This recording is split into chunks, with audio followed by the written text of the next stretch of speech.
Hey guys, what's up? And welcome back to Red 5 Reviews. As promised from my last video, I have one more book review for you guys this week until we get back into reviewing more Star Wars books for a while. Now, this book that we're looking at today inspired one of the best films of all time, in my opinion. In fact, it's one of my personal favorite films, and it also created a franchise. And this franchise, like I said, had one of the best films of all time, became one of the biggest summer blockbusters in cinema history, if not the biggest, but unfortunately did have some not so great sequels that just couldn't live up to the original film. And that is, of course, Jaws, written by New York Times bestselling author Peter Benchley. This book was originally published back in 1974. This is actually one of the original early printings of the book, and I do have one of the reprinted versions right here. I have several other Jaws collectibles. I have a pillowcase. I have some stuff from Universal Studios. I have a Funko Pop. I'm a huge Jaws fan.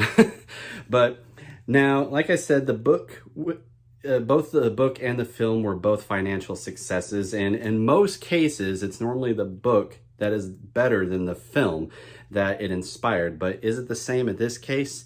We're about to find out. Now, since this is a very well-known story, and it's over, 40 years old, I will let you know this will be a spoiler review. So I just want to give you that if you don't want any spoilers at all, if by some chance you have not read this book or seen the movie.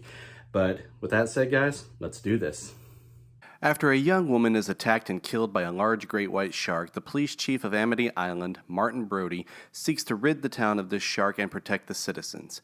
But he receives some backlash from both the citizens and the city officials due to his insistence to close the beaches, which could potentially cause economical issues for Amity Island. So the big question, is this book better than the film, which is typically how it is in most cases? Well, no, actually not. This is surprisingly one of those cases where I would recommend the movie over the original book. Now, don't get me wrong, I did think the book was good, but compared to the movie, it was a little anticlimactic. I do think this book is worth reading, though. It is pretty compelling. There were some things in the book that I did think were better, one of the top ones being the mayor's biggest motivations for keeping the beaches open. In the movie, it's mainly to keep the island's economy from collapsing. But in the book, it's both that, and the mayor has ties to the mafia, who have made some investments in Amity, and with that being the case, things could potentially end very badly for Mr. Mayor if the beaches close. Quite a bit of moments from the movie were also featured in the book, just in a different fashion or with different characters, like finding the shark tooth on the wrecked boat and such. Also in the film, Brody, Hooper, and Quint stayed out at sea to hunt the shark, but in the book they took more than one trip, and more characters do meet their deaths in this book than in the film, such as Matt Hooper, who was actually killed by the shark instead of surviving like his movie counterpart. Now, what also separates the book from the film are the characters, who are very unlikable. It feels like even though the shark is the monster of the story, it's the characters who are the true villains. A couple of bigger character changes are for both marine expert Matt Hooper and Brody's wife Ellen.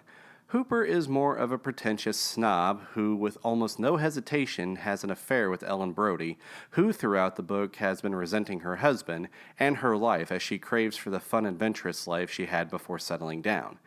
I remember reading that Steven Spielberg hated the book's characters so much he was hoping for the shark to win.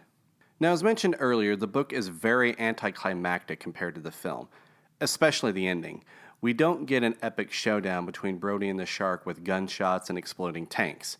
Instead, before the shark attacks Brody, it just suddenly dies from all the wounds he received throughout the story, and, well, that's really it.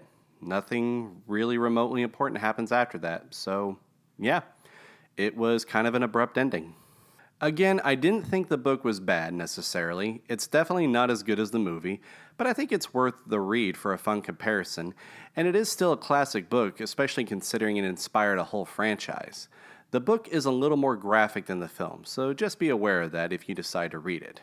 I'm going to give Jaws by Peter Benchley 3.5 out of 5 stars. But what do you guys think if you've read this book already? Did you like it or hate it? Either way, post your thoughts down in the comments below and I'll be happy to check them out.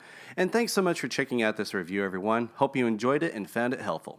Now, it is time to get back into the Star Wars book reviews, so be sure to stay tuned for my next Star Wars book review coming very soon, Rogue Planet. But until then, this is Red 5 standing by.